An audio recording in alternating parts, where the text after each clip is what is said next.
प्रिय आत्मन नमो नमः। मैं दुर्गेश जोशी उपस्थित हूँ कक्षा 10वीं की पुस्तक शेमुसी के 9वां पाठ सूक्तियाँ के प्रश्नोत्तर लेकर। पहला प्रश्न है, एक पदेन उत्तर लिखत। एक पदेन उत्तरम लिखत। पिता पुत्राय बाल्ये किम यच्छति। इसका उत्तर बनता है विद्याधनम, अर्थात पिता पुत्र को बचपन में क्या देता है, तो विद्याधन देता है। यह उसका उत्तर बना। दूसरा प्रश्न है, विमूढ़धि ही कीदृशीम वाचम परित्यज्यति, अर्थात मूर्ख कैसी वाणी त्यागता है, तो इसका उत्तर बनेगा धर्म प्रदाम, धर्म से युक्त। पहले का जो ग है वह है अस्मिन लोके के एव चक्षुष्मन्तः प्रकीर्तिताः, अर्थात इस संसार में कौन ही नेत्रों से युक्त कहे गए हैं, यानी नेत्रों से युक्त किसे कहा गया है, यह अर्थ हुआ इसका। तो इसका उत्तर बनता है विद्वांसः, अर्थात विद्वान। अगला प्रश्न है, प्राण्योभ्यपि कः रक्षणीय। प्राणों से भी कौन रक्षा के योग्य है, यानी प्राणों से भी अधिक रक्षा के योग्य कौन है। उत्तर बनेगा सदाचारः। आत्मनः श्रेयः इच्छन नरः कीदृशं कर्म न कुर्यात्। अपना कल्याण चाहने वाला मनुष्य कैसे कर्म न करे या उसे किस प्रकार के कर्म नहीं करना चाहिए। इस प्रश्न का उत्तर बनता है अहितम, अर्थात अकल्याणकारी कर्म नहीं उसे करना चाहिए। अंतिम प्रश्न है पहले का, वाची किम भवेत, वाणी में क्या हो, तो उत्तर रहेगा अवक्रता। अवक्रता ने सरलता, यानी वाणी में सरलता होना चाहिए। प्रश्न क्रमांक 2 है, स्थूल पदानी आधृत्य प्रश्न निर्माणम कुरुत। आधृत्य यानी होता है आधार पर, और स्थूल पदानी होता है मोटे शब्दों के, है ना। तो मोटे शब्दों के आधार पर हमको प्रश्नों का निर्माण करना है। जैसे लिखा हुआ है यथा, यथा ने को उदाहरण दिया है कि विमूढ़धि ही पक्वम फलम परित्यज्य अपक्वम फलम भुंगक्ते। तो विमूढ़धि के स्थान पर क्या आएगा, तो वहाँ आएगा कह।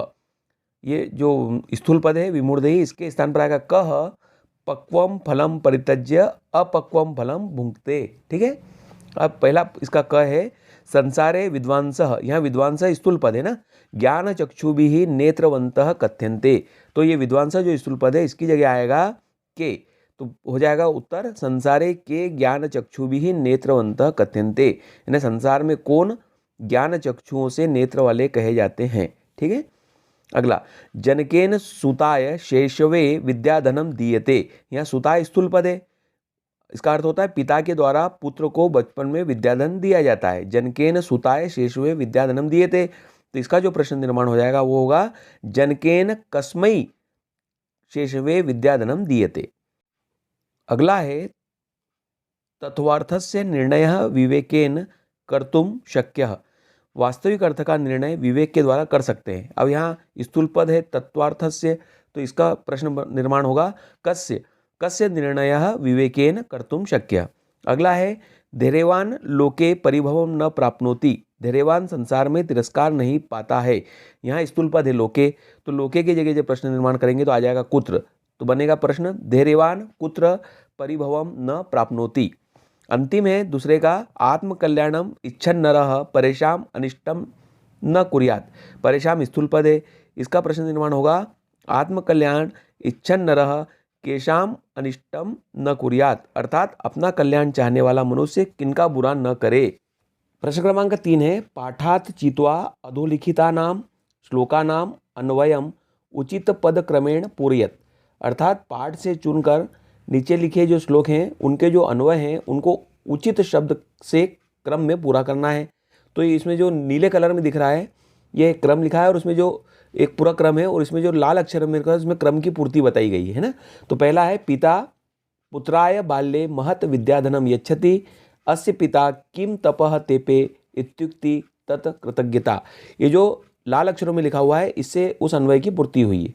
ख है, येन केन अपि यत प्रोक्तम तस्य तत्वार्थ निर्णयः येन कर्तुम शक्यः भवेत स विवेकः इति ईरितः।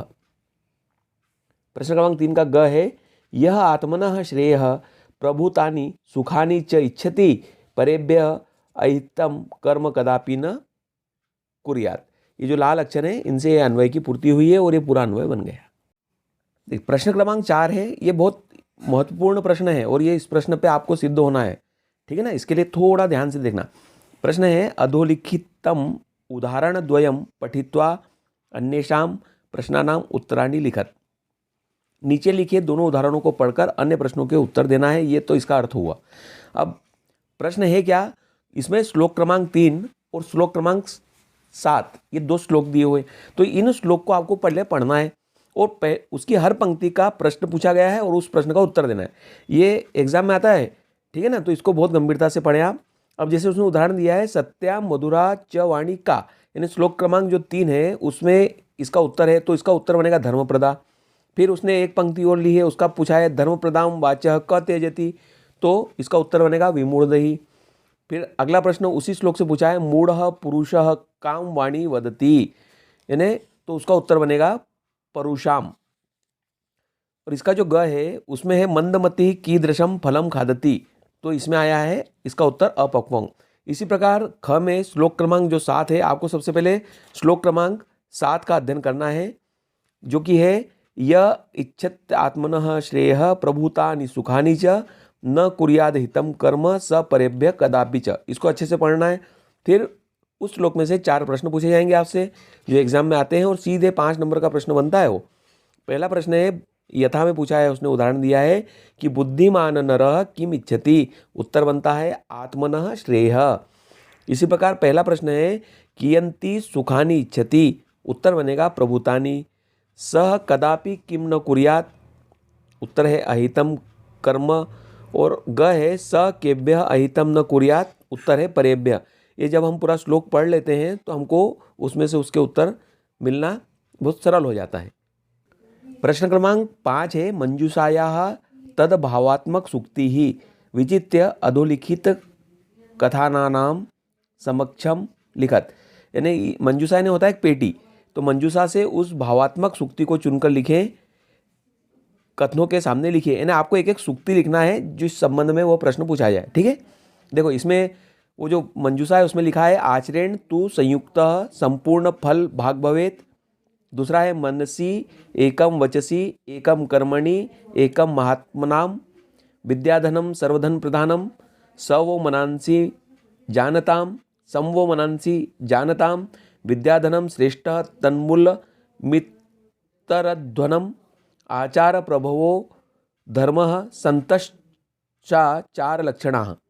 अब देखिए हमने मंजूषा में सभी देख लिया, अब इसमें लिखा है विद्याधनम महत। अब इससे संबंधित उसमें कौन कौन सी पंक्तियां थी, तो उस मंजूषा में था विद्याधनम सर्वधन प्रदानम और विद्याधनम श्रेष्ठ तन्मूल मित्रध्वनम, ये 2 लाइन थी। ख है आचारः परमो प्रथमो धर्म, इससे संबंधित उस मंजूषा में कौन सी 2 लाइनें हैं, तो उसमें आचरेण तु संयुक्त संपूर्ण फल भाग भवेत आचार प्रभवो धर्म संतश्चाचार लक्षणाः।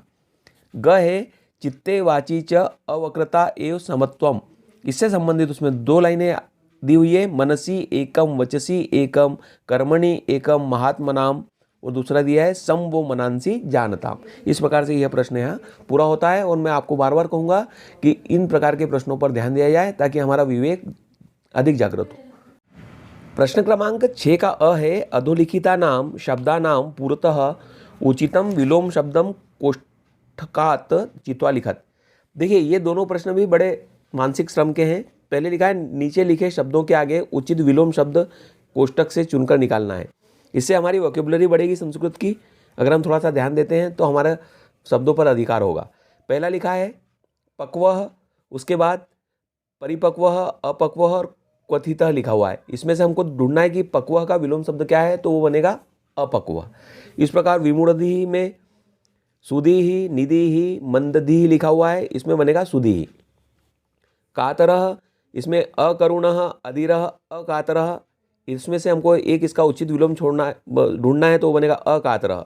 फिर एक कृतज्ञता, कृतज्ञता का विलोम बनता है कृतज्ञता। इसके जो 3 दिए हुए हैं उसमें कृपणता, कृतज्ञता और कातरता दिया है। आलस्यम, आलस्यम के लिए उद्विग्नता, विलासिता और उद्योग दिया है, इसमें उद्योग बनेगा विलोम आलस्यम का। परुषा, परुषा का पौरुषी, कोमला और कठोरा, तो इसका बनेगा कोमला, यानी परुषा यानी होता है कठोर, ठीक है। इसके बाद जो 6 का आ है उसमें लिखा है अधोलिखिता नाम शब्दानाम त्रयः समानार्थकाः शब्दाः मंजूषायाः चित्वा लिख्यन्ताम, यानी 3 समानार्थक शब्द मंजूषा से चुनकर लिखना है। पहला शब्द है प्रभुतम, तो प्रभुतम का जो समानार्थक शब्द है वो है भूरि, विपुलम और बहु। दूसरा शब्द है श्रेयः, इसका जो समानार्थक शब्द है वो है शुभम, शिवम, कल्याणम। चित्तम का है मनसम, मनः, चेतः। सभा का है परिषद, सभा, संसद। चक्षुष का है लोचनम, नेत्रम, नयनम। और मुखम के जो समानार्थक हैं वो है आननम, वक्त्रम और वदनम। प्रश्न क्रमांक 7 है अधस्ताद समास विग्रहा दीयन्ते तेषां समस्त पदानि पाठाधारेण दीयन्ताम। देखिए बड़ा अच्छा प्रश्न है ये भी, दिमाग के पूरी कसरत है इसमें। नीचे समास विग्रह दिए हैं, ठीक है ना, उनका समस्त पद इन्हें पूरा समास करके आपको पाठ के आधार पर लिखना है। अब देखिए इसमें सबसे पहले दिया है तत्वार्थस्य निर्णय, फिर दिया है वाचीपटु, फिर वाचीपटु, उसके बाद दिया है धर्म प्रददाति इति, फिर दिया है न कातरः, न हितम, महान आत्मा येषाम, विमूढ़ाधि ही यस्य स। देखिए बड़ी अच्छी बात है। अब इसका आपको समास करके पूरा पद वहाँ लिखना है और उसका नाम लिखना है, इतनी सी बात है। तो तत्वार्थ से निर्णय का हो जाएगा तत्वार्थ निर्णय षष्ठी तत्पुरुष, क्लियर। वाचीपटु का हो जाएगा वाक्पटु सप्तमी तत्पुरुष। धर्म प्रददाति इति, है ना, कोष्टक में ताम लिखा है, इस सर्वनाम है उसका, इसका हो जाएगा धर्म प्रदाम, ये हो जाएगा उपपद तत्पुरुष। न कातरः, इसका हो जाएगा अकातरः और नंच तत्पुरुष। ये जितने भी समास है इनका मैंने एक अलग से वीडियो बना के रखा है व्याकरण का, आप उसमें इसको देखिएगा, समझेंगे आप उसको। न हितम का अहितम हो जाता है। महान आत्मा येषाम, इसका हो जाएगा महात्मानः, ये हो जाएगा बहुब्रीहि समाज। और विमूढ़ाधि यस्य स, इसका हो जाएगा विमूढ़धि, ये हो जाएगा बहुब्रीहि समास। प्यारे छात्र छात्राओं, प्रिय आत्मन, हमारा यह वाला पाठ यहाँ समाप्त होता है। हम अगला पाठ भूकंप विषयक का अर्थात भूकंप की त्रासदी को लेकर अतिशीघ्र आप लोगों के सामने उपस्थित होंगे। तब तक के लिए आप सभी को नमो नमः।